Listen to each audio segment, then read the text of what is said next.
I'm Liz Forbliss, and this is Currents. The Pope's butler is now behind bars. We'll have the latest developments in the case. New advertisements accusing the government of persecuting the church. We'll hear them. And the children of the Rosary, youngsters from across the diocese, joined the bishop to pray to Mary.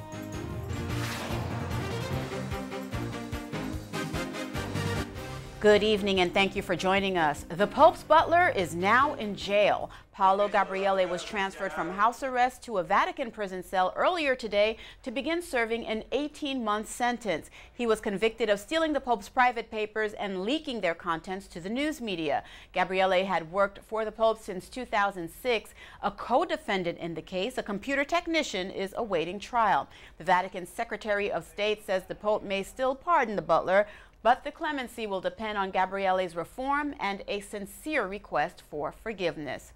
A bishop who denied the Holocaust has been expelled from his religious organization. Bishop Richard Williamson had been part of the Society of St. Pius X. In a 2009 interview, Williamson denied that the Holocaust took place. He was prosecuted by the German government for the remarks. The Society has been at odds with the Vatican, with the group opposing the work of the Second Vatican Council. In a statement, the Society says Williamson was expelled for disobeying his superiors. The Patriarch of the Melkite Greek Catholic Church is worrying about the growing violence against Christians in his homeland of Syria. Gregory III says the faithful are being kidnapped and killed by the rebels fighting the Syrian civil war. The Patriarch claims Christians are being used as objects to challenge the Syrian government. A ceasefire interrupting more than 18 months of fighting may go into effect tomorrow. Major developments today in the Taliban shooting of Malala Yousafzai, the Pakistani teenager who fought for the rights of schoolgirls and is now fighting for her life. As CNN's Sima Morrison tells us, authorities may be getting closer to cracking the case. Terror returned to the streets of Swat when the Taliban targeted the 15-year-old Malala Yousafzai and her friends. As a teenager makes slow and steady progress in hospital, I travelled to Swat to find out what's happening to track down the men who tried to kill her. This is the school van that Malala Yousafzai and her friend Shazia and Kainat were travelling in when they were attacked. Authorities have told CNN that one of the gunmen came to the front. He asked the driver to stop the vehicle. The other one, there were two, came to the back and jumped on board where Malala, Shazia and Kainat were sitting right there. He asked for Malala by name and then he shot her. Now, I've been speaking to a senior police official involved in the investigation. He didn't want to appear on camera, but he has told me that they have 6 people in custody, all believed to be facilitators in some way to have carried out this attack, all of them local men from Swat. And police want to question this man, Ataullah Khan. Now, the police official tells me that the main suspect is a young man named Ataullah. He's just 23 years old and studied for a Bachelor of Science in Physics at this college, Jahanzeb College in Swat. He then went on to study for a Masters of Science in Chemistry too. Now, his family, they're from down the road, Mangalore village here. They've been arrested too. His mother, his brother and his fiancée are all being questioned. Police tell me the family aren't involved in the attack in any way, and it's not clear whether Ataullah Khan is alleged to be the plotter of the attack or the gunman who shot Malala Yousafzai. CNN's Sima Morrison reporting from Pakistan. Up next, a new prayer for the unborn, new ads for our faith, and more news as Currents continues.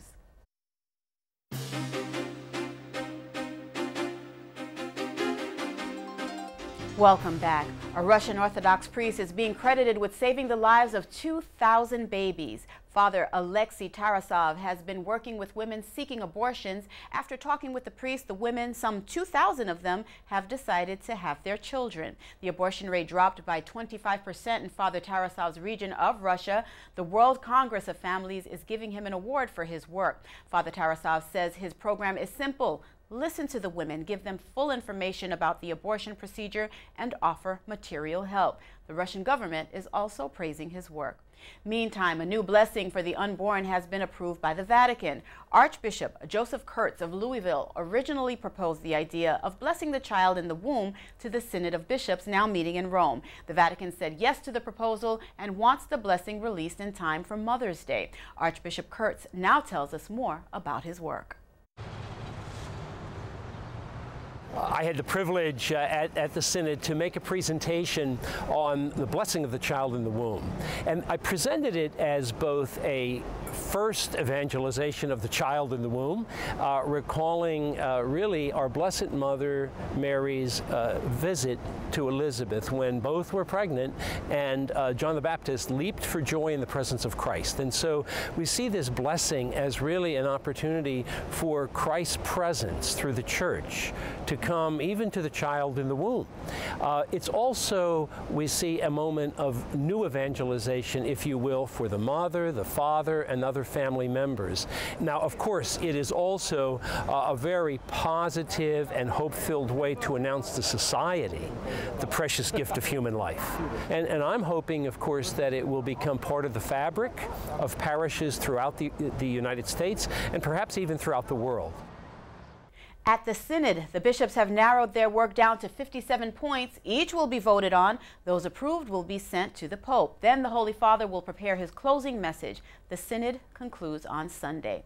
The election in our country will be held a few days later, November 6th. Now, there are political advertisements out accusing some politicians of abandoning tradition and persecuting the church. Earlier today, I spoke with a representative of the group behind the spots, and together we listened to one of them. Matt, I've watched the ad, as so has my producer, and you make some very strong, pointed assertions. For our viewing audience, let's take a listen. The political home for millions of immigrants, working people, and ethnic Catholics who came to this country for a better life. That was the Democratic Party that proudly nominated the first two Catholics for president. But what would Al Smith or Jack Kennedy say today about a Democratic president telling Catholics of America, change your religious beliefs or I will use the federal government's financial power to shut down your hospitals? Matt, use my power as president and all the financial power of the federal government to shut down your hospitals. Is that potentially what you think the government is trying to do at this point? Well, yeah, once this provision kicks in, the provision of Obamacare allows the federal government to fine Catholic charities, Catholic hospitals that don't offer birth control through their insurance plans, their employees. And so we've already seen what this would cost. If you look at the Catholic Charity of Chicago, they've said it would result in a $5 million fine if they did not comply. What's clear here is that the Obama administration doesn't understand that Catholics don't have a choice. Mm-hmm. When it comes to following the policies and the provisions of our church, of our faith, and that's true for Catholic churches, and that's true for Catholic employers. And so I think the Obama administration believes that by trying to fine these institutions, they can force us to offer contraception through our insurance, right, as if we have a choice, but we don't have a choice. Okay. And so paying those fines is going to make those institutions go out of business. Okay, well, Matt, my question to you is the Catholic Church, Catholic institutions, services, schools, hospitals, they've been pretty outspoken about issues like the HHS mandate, violations of religious freedoms and conscience, trampling on First Amendment rights throughout this campaign. Why release these ads now? Was it a funding issue, a timing issue for you guys? No, well, not necessarily. I think there are other excellent organizations that have rang the bell on this. I think the question that remains now is, and this is primarily a question for Catholic Democrats, are they going to stand up and hold their leaders accountable? Folks who voted for Obamacare, who still support the president for re-election, who haven't done anything to try to overturn this specific provision. Mm-hmm. And so, I mean, Catholic Democrats in a lot of these states, we're advertising in Pennsylvania, in Wisconsin, in Missouri, in Florida, and Ohio, and you know, they need to stand up. And what's really amazing here is how far the Democratic Party has gone from the tradition of Al Smith in the 30s and John Kennedy in the 60s to today, where you have Catholic politicians who are supporting an effort to punish the Catholic Church. In keeping with that, Matt, you raised two key concerns. One, that President Obama and a select group of Democratic Senate candidates, A, have abandoned Democratic Party traditions, and B, are persecuting the Catholic Church. Let's start with the traditions that you mentioned first. Yeah, I mean, as I said, Al Smith and Jack Kennedy both ran for president, and both were Catholic Democrats. And I think they understood, as faithful Catholics, the Church's teachings, and could lead with authority on some of those issues within the Democratic Party. That's not the case anymore. It's clear. This is just such a stunning overreach from the Obama administration that they would punish the Catholic Church in this way. I mean, Catholic Hospital Association, which initially supported Obamacare, broke with them over this. The U.S. U.S. Conference of Bishops has been very outspoken. You've had archbishops from all over the country that have stood up on this. And so it's clear that they are persecuting the Catholic Church here. And Democratic politicians are offering lip service, but they're doing nothing to overturn this mandate, which is going to fine our organizations for sticking by their religious beliefs. Matt, at a time when both President Obama and Mitt Romney, neither of whom, I want to remind our audience, endorse these particular ads, are being criticized for the tone of their respective ads, they're being criticized for personal attacks, accusations, so-called attack ads. How does yours differ from that of the candidates or the super PACs?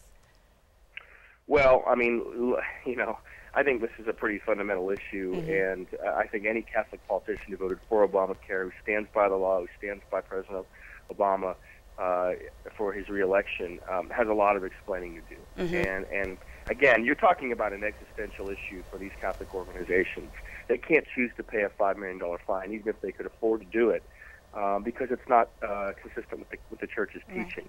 And so, you know, I don't see how it helps provide contraception for anyone if the employer has to go out of business. Matt, do you think that your ads will sway voters? We do. We think these ads will be effective. Obviously, we welcome any support. Our website is defendingourfaith.com, and we'd love to expand into other states. You know, in New York, you have an incumbent senator, in Kirsten Gillibrand, who also supports these policies and is running for re-election. So we are looking to expand. This first wave was just radio. We hope to also expand with television. We realize that there's a limited amount of time remaining in the election, but we do think that the Catholics, if they stand up and hold their politicians accountable, can make a difference in this election. All right, Matt, thank you so much. I really appreciate your time, and we'll be looking for those ads. Thank you. You're very welcome. And Currents will continue after the break. Our special look inside the cathedral, unlike any other, maybe the largest place of worship in our land, next.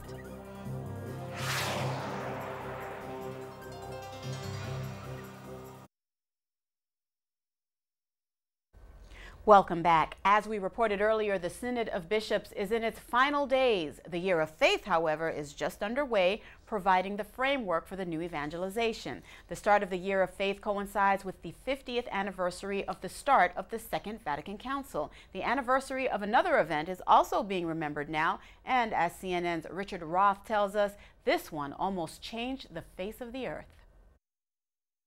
Oh, hello. This is where it all went down. 50 years ago. October 25th, 1962, the most dramatic day in United Nations history. And it all occurred here in the Security Council chamber, right here where the table once stood. You, the Soviet Union, has sent these weapons to Cuba. The Cuban Missile Crisis. I'm wearing a helmet because of all the renovation being conducted here in this historic Security Council chamber. If diplomacy didn't succeed on that day, this helmet wouldn't protect me from all the rubble that would have ensued from a nuclear holocaust. The Soviets had denied placing missiles in Cuba aimed at American cities. President Kennedy was ready to publicly confront the Soviets at the UN, as seen in the movie 13 Days. You call Adley, you tell him to stick it to this son of a On that day, U.S. Ambassador Adlai Stevenson sat there. Let me ask you one simple question. Do you, Ambassador Zorin, deny that the USSR has placed and is placing medium and intermediate range missiles and sights in Cuba? Yes or no? Don't wait for the translation, yes or no. Soviet Ambassador Zorin sat there. Mr. Stevenson, would you continue your statement, please? You will receive the answer in the due course. Do not worry. So do you agree with those analysts who said that Khrushchev overreached? And don't wait for the translator. I'm waiting. I want your answer now. At the time, Stevenson faced critics who feared he was not tough enough at the UN. Instead, Stevenson made undiplomatic history. I'm prepared to wait for my answer until hell freezes over, if that's your decision. He did a terrific job that day, and certainly President Kennedy never had any thought of removing him. Has any ambassador during your term here ever used the phrase, "I'm prepared to wait till hell freezes over"? No. This is a one-time, I think, phrase which should not be repeated under lighter circumstances. And I hope the circumstances of 1962 are not going to be repeated. I'm prepared to wait for my answer until hell freezes over. And I'm also prepared to present the evidence in this room. Stevenson showed photos of the missiles. No, it was a part of the propaganda buildup. But eventually, diplomacy between Washington and Moscow prevented things from hitting the fan. Are there any Russian missiles in Cuba now that we should know about? Richard Roth of CNN reporting. Now, during the days of the Cuban Missile Crisis, churches across the country reported increased attendance by worried Americans praying for peace. A new place of worship for Catholics is being developed in California, and when that work is done, the church may be the largest in North America, as we learn in our special look at the new Christ Cathedral.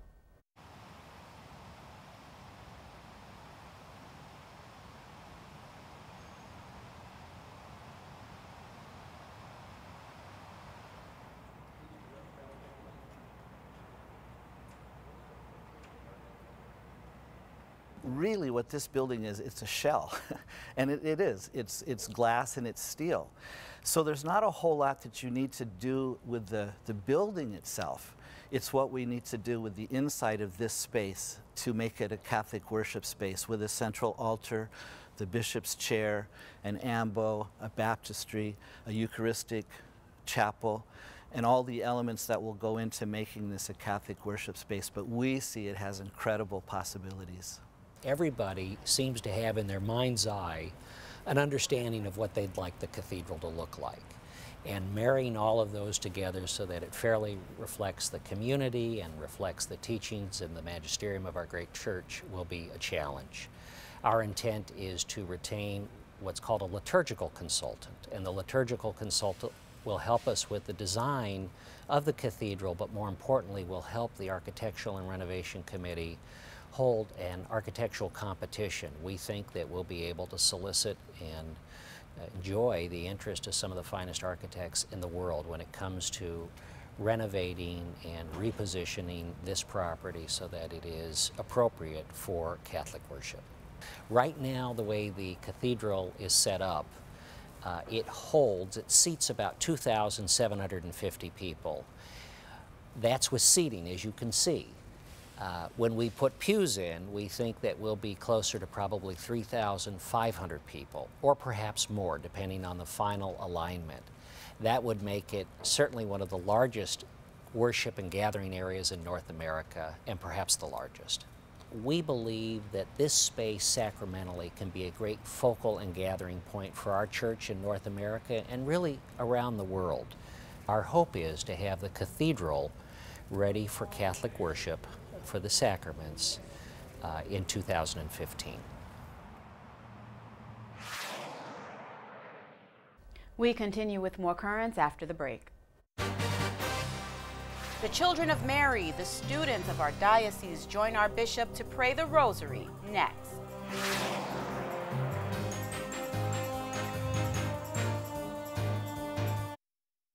Welcome back. Catholic schools are the best for those who want to make more money. That's the conclusion of a fascinating study by the Federal Reserve Bank of St. Louis. Those experts found that the career earnings for graduates of Catholic schools was nearly 14% higher than for students of public schools and more than 10% higher than private school graduates. The former chancellor of New York City's public schools is being honored by Pope Benedict. Frank Macchiarola is being awarded the papal honor of Knight Commander of the Holy Order of St. Gregory. Dr. Macchiarola is currently Chancellor of St. Francis College in Brooklyn Heights. He'll be installed into the order on Sunday. Bishop DiMarzio says Macchiarola is a major public figure dedicated to the education of our children and an admirable Catholic. The bishop was with the school children of our diocese yesterday. Normally on Thursdays, we present our School of the Week, but since the youngsters were with our bishop at St. James Cathedral, we were there too. The special occasion, an annual one reminding us all of the wonderful relationship our Blessed Mother has with children. Today we have our annual Rosary Rally for the children in our Catholic schools. The Rosary is a prayer for everyone, but it's a special prayer for children. We reminded them that Mary appeared to children to tell them to recite the Rosary. We do it every year in our school, but this year it's different because we're at a different church and we have a whole bunch of other people here, and it's just different. I think it's a blessing for the children, especially since Pope Benedict XVI said to them that there would be a planetary indulgence if children came to a basilica in a prayerful ceremony. In our school, we have been, after lunch, we take out our rosaries and we say the prayers. And sometimes at home, I would also do it with my mom.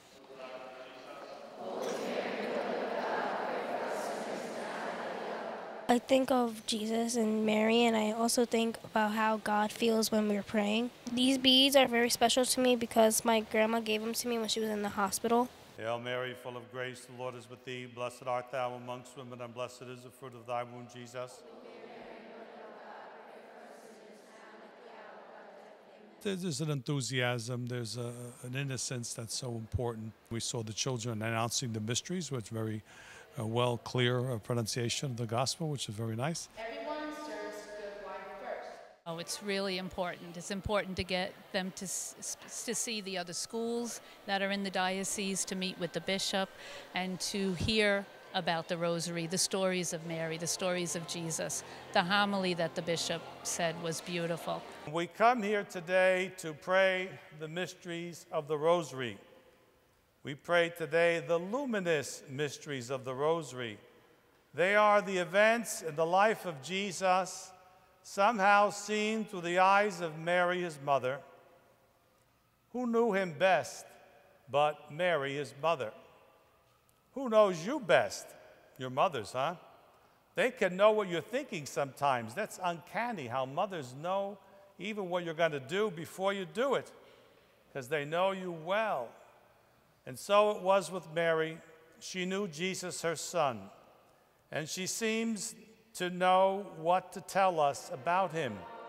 It was a very cultural experience because most people don't know how to say the Rosary. It was good to see all the different schools come together to say the Rosary as one community.